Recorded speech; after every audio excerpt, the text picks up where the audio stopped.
Hello, friends. I have just come back from the early meeting just a couple of days ago, really, and I just wanted to do a quick video about how wonderful the Swarthmore lecture is.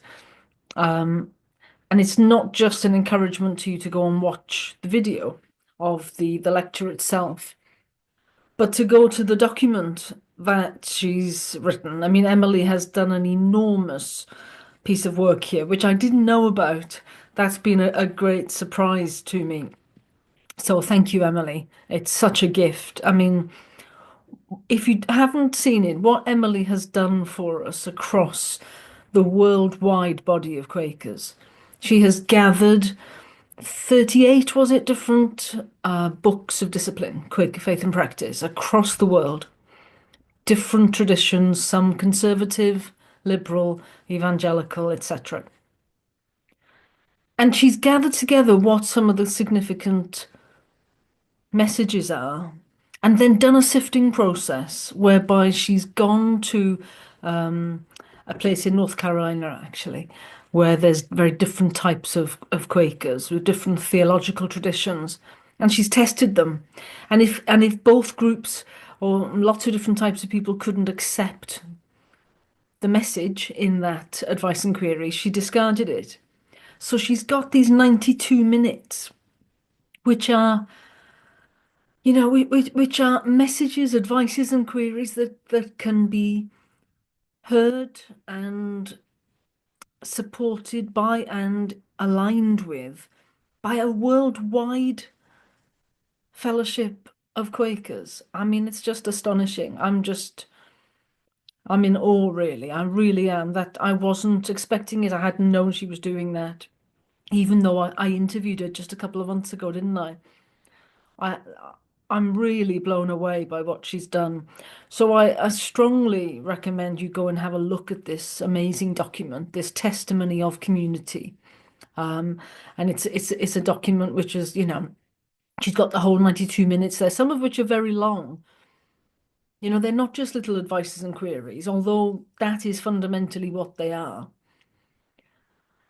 And what I want to tell you about is today, as you know, if you've been listening to some of these videos, I go into prison a lot and do meetings for worship in a slightly different way. I call them a quiet group. They're for people who don't, well, they're not Quakers and they don't know how to do Quaker meeting.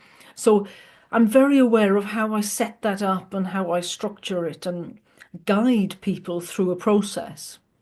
And again, you'll have seen some of the examples I've done of those. But today, what I did was I used some of these snippets really from what Emily has written. And I had a basket and with all these little strips of little quotations, and some of them were our own advices and queries in Britain Yearly Meeting. Some of them were from the Bible, and then some were from Emily's document. And I've put an example on the screen here of the kinds of things or where these come from now. I can't remember.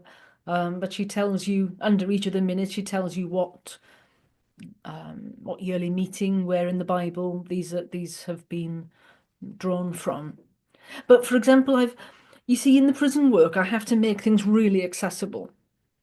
And I did notice that as I was pulling things out in the same way as I do for our own advices and queries, sometimes I simplify an advice and query if I'm going to print it out and put it in front of the group to make it really simple, really straightforward. Because Quakers do tend to be wordy. So, for example, on the bottom there, that bit there about listening is essential. But don't fight about words.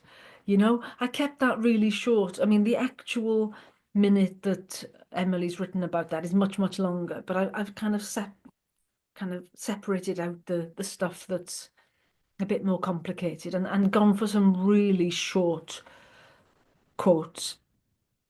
And I used them in a meeting for worship today with, we had a great group. There was 9 men there and four of us volunteers. And I passed a basket around with these readings on them. And I said to them, you don't have to read them out if you don't want to. Maybe it's just for you. And of course, many of them did read them out, and it just worked beautifully. It worked beautifully, and it really made me reflect today how the key message, the key distillation of what Quakers believe, what Quakers do. The key thing she said was twofold, and again, really helpful simplicity. And she talked about we believe we have a direct connection with God, direct access to the divine. And then secondly, we do that in community because we get it wrong and we can do it better in community. And I suppose the thing that the way in which that happens for me is really important. What I talk about is yes, it's in a community, but I talk about the spiritual practice. And when I'm actually trying to teach people in a prison context where no one's ever heard of Quakers, what I really say is we're a spiritual practice. We have learned ways of doing this, and we're really effective at doing it. And so when I'm teaching people to settle down into the silence, that's about being still enough and settled enough to be able to hear the still small voice. So then just to follow on from that with all of these little strips of paper with the reading on, it just worked beautifully today.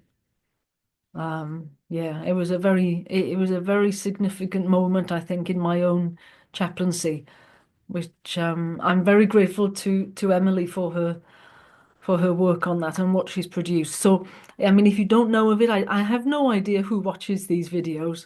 Maybe you're not completely up to date with what's going on in Britain Yearly Meeting. And if you're not, I'll put some links to the video of the lecture, which I think is going live on Wednesday, tomorrow. And also this document that you can see. It's a huge document, 161 pages. So it's really, really helpful. So yeah, I strongly recommend it. Yeah, thanks for listening. Bye now.